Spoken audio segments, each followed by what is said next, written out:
Истражната постапка за случајот Рекет тапка во место поради одморот на шефицата на обвинителството за организиран криминал Вилма Русковска и незините колеги, па нови моменти за евентуално проширување на истрагата нема да има најмалку уште 2 недели. Нејасно е како притворски предмет е ставен на чекање, ако се знае дека двајца осомничени се во истражниот затвор Скопје, а во јавноста на големо се објавуваат информации за големи финансиски малверзации кои не само што стигнуваат до СЈО, туку и најверојатно до позиција од власта.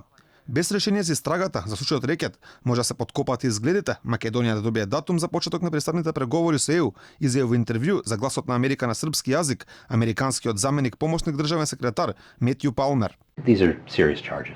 Ова се сериозни обвинувања и таквите сериозни обвинувања бараат сериозен одговор.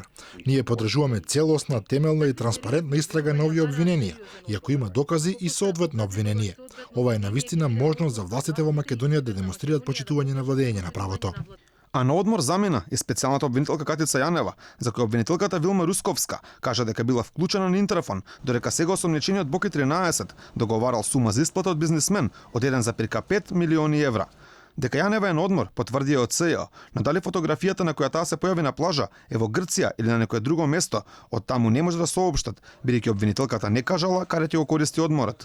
Инаку пред да замине на одмор, Јанева замина на боледување, кој го даде директорката на психијатриската болница во Негорци, чиј сопруг пак бил вработен во СЈО. Шефицата на специјалното обвинителство за сега не е осомничена во случајот Рекет, но од неа беа одземени 2 мобилни телефони кои се вештачеа, за да се провери дали има некаква вклученост во овој случај. Она што дополнително разбуди сомнеж во јавноста е еден од мобилните кој бил форматиран, а првично од Јанева беше пријавен како изгубен, за подоцна да биде пронеден кај девојката на нејзиниот син. Инаку од ден во ден се зголемува бројот на фирми кои се јавуваат како жртви од невладината меѓународен сојуз, која како што објави одредени медиуми била користена за перење пари и наводни уцени на локалните власти и градежни компании.